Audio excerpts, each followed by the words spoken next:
Tablehurst Farm to shoot with the 35mm lenses, a little bit like our 50mm comparison between the Z and the F mount. We're going to do a similar thing with the 35, but with a twist. Yes, what twist is it, Becky? So we've brought the 35 1.8S, which is my lens and is a staple in my kit bag. Also the 35 1.4G, which is honestly one of my favorite Nikon lenses of all time. That's the one that you had. And I also brought mine Sigma Art 1.4 lens to throw into the mix. So we're going to compare all of these, have a look at them wide open, give you our verdict of what they're like sharpness-wise, bokeh-wise, and also autofocus performance, and hopefully not get trampled by cows in the process.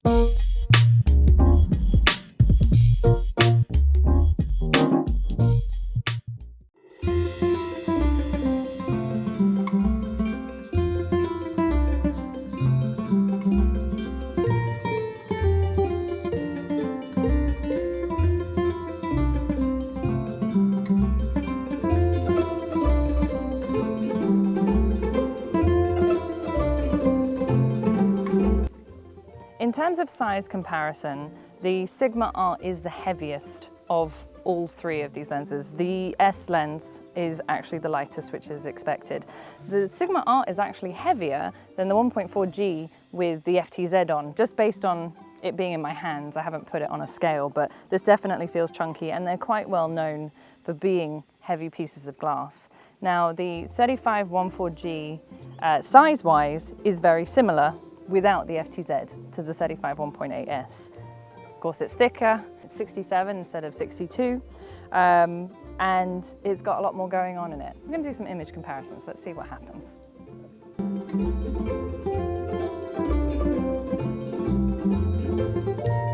Shooting at 6,400ths of a second because I want to shoot wide open and just see what that depth of field is like.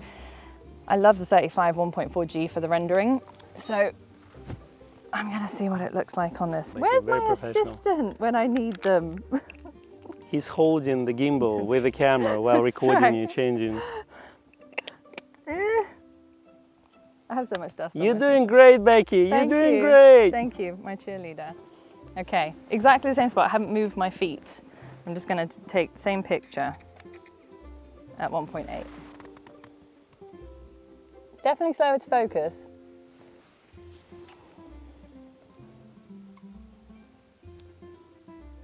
How interesting. Yeah? At 1.8 on the 35 1.4, it actually creates an even butterier background.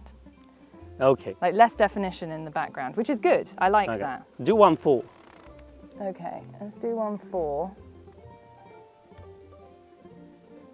I'm going to get some chromatic aberration though. Yeah, lots of chromatic aberration. It's not super sharp wide open. But how's the feel of the image though? Let's have a look. Because that's, to me, more important than sharpness. It's gorgeous. Yeah.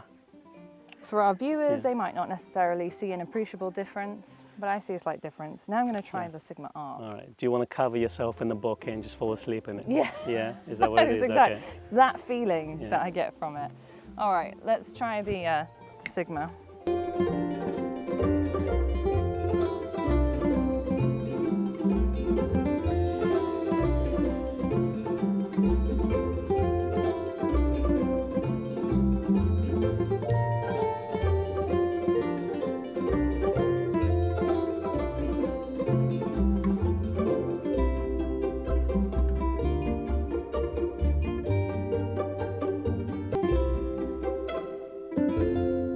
All right, now we're doing my shoot. So we skip all the flowers and we come where the real men hang out.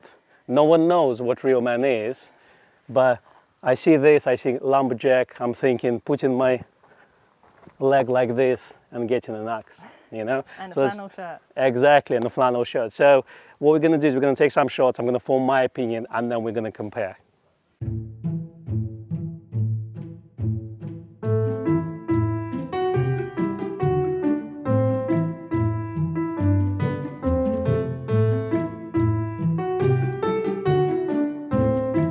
Okay, so 35 1.4 Sigma Art lens. This is my personal lens. I had it for about 5 years. So very nice, very sharp. Couldn't afford Nikon lens at the time, this one was about £500 and the reviews are fantastic, so I got one for myself. Really enjoyed using it.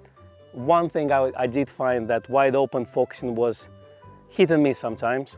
So generally I would always say shoot at f2, but in terms of sharpness, it's very, very good. It's better than Nikon lens for sure. So let's just compare it with 1.8. So I'm going to take a shot, the same shot at 1.8, so we get a direct comparison.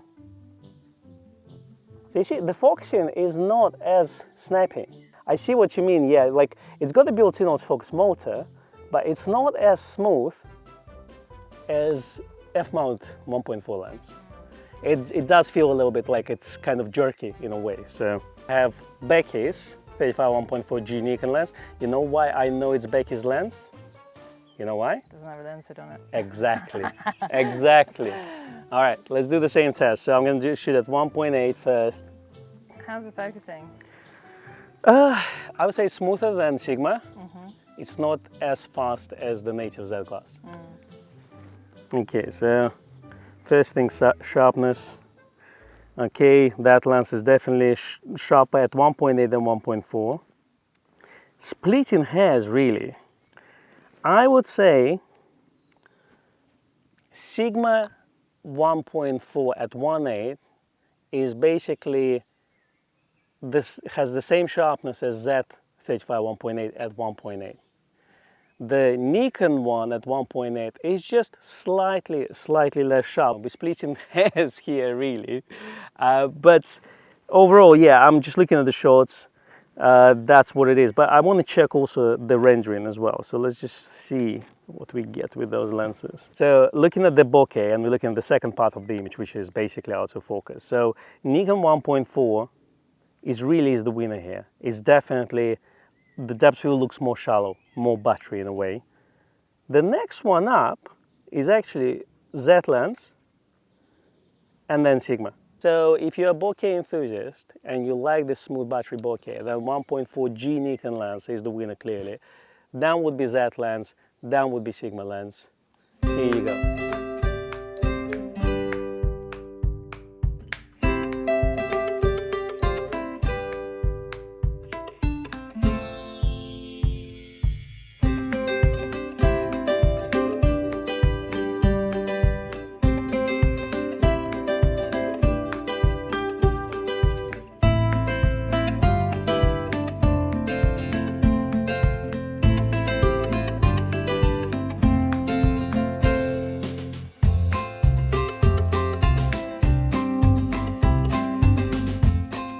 I've used 35mm lenses pretty much even back to DX days, and I've owned every single 35 I think that Nikon have made, from the f2, which I regret having ever sold because it would work really nicely on my f6 now, to the 35 1.8G, which honestly is not my favorite lens of all. It has a very nervous looking bokeh that I'm not super fond of. When I finally upgraded to the wonderful 35 1.4G, I fell in love. The 35 1.4G is an absolutely beautiful lens to use. I love the rendering of it. The 1.8 has become, it did replace out this lens, and it has become my go-to walkabout lens for when I go to, you know, day trips, when I go out to historical houses. If I decide to use my National Trust membership, then I've got this for indoors and outdoors, and it's an incredibly versatile lens. It's lost some of the magic of the 1.4G, but overall it's just very, very good at what it does. And I'm including some shots that I've taken with it in this video for your viewing pleasure of it being used indoors. So let's talk prices. Okay. So the most expensive one of the bunch is Nikon 1.4G. So you're looking at £1,500 brand new. Yeah. They're still available. Second-hand ones are going for about £1,100 to £1,400, depending on cosmetic condition, etc., etc. So the next one we have, Sigma is at $799 RRP. You can get them second-hand for about 500 plus. And then 1.8 is between 800 and 900, depending if it's on offer. So some offer makes it about 809. Now, if you look at the other options, you got 35 1.8G f-mount and 35 f2D. Tell me, Becky, anything about those lenses. So the 35 1.8G price point wise is actually really good. It's about 500 to 550 pounds over here in the UK. The only thing is, I mean, I personally don't like the rendering of that lens. If you want a bokeh master, you need one of these. If you want something generically quite good and lightweight. It's still going to be bigger with the FTZ on it than the native Z lens. But price-wise, it's really good if you're shooting, you know, f4, f8, and you're doing street photography and stuff. The 35 f2D is a great one because it works with, you know, manual focus, it works with the Zs, but it works autofocus on all of the autofocus film cameras, all the DSLRs, even works on the FMs and FM3s. You can use it as manual focus lens. And yeah, Exactly. it won't also focus with FTZ adapter. As I said, the 35 has been my kind of staple lens. But in terms of the three of these, I know what my favorite is. Yes, which one is that? So my favorite is still the 1.4G, even though if we're comparing it at 1.8, the 1.8Z is a better performer. What's your feeling?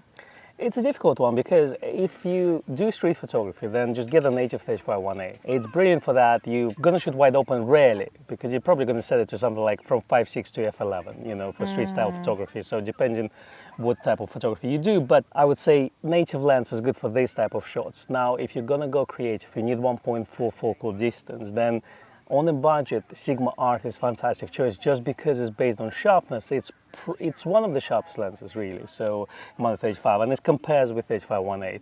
Now, 1.4G is obviously a little bit creamy, it's more bokeh-licious, as they say, you know, so in terms of this, you definitely want to get something like this for that type of work. So there are courses for horses, but generally, let's say if you buy your first Z camera, then just stick to the native glass.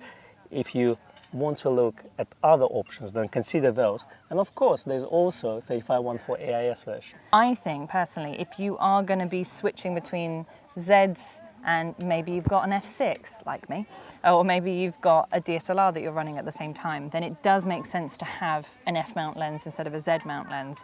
But overall, the 35-1.8Z, the reason that we compared it with the 1.4s is because it is that good. It is considerably better than the F mount version. So. Yeah, here we go. But my only concern is if Nikon releases a 35-1.4 for Z, how big is it going to be? It's going to be massive, but I think it's going to be amazing. Yeah, just like 51.2. Yeah. Thank you very much for watching. Please give us a like and a subscribe. If you did find this video super useful, there's a super thanks button as well under this video. And if you're looking for some organic produce in the area of Sussex, then we can highly recommend Tablehurst Farm. The best sausage roll in my life.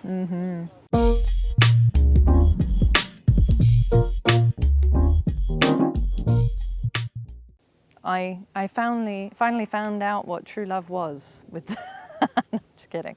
35. I left my husband. I left my husband for this lens. Did I just get hit by a bee? I think I did. Yes, Yeah, that's a good conclusion to that video.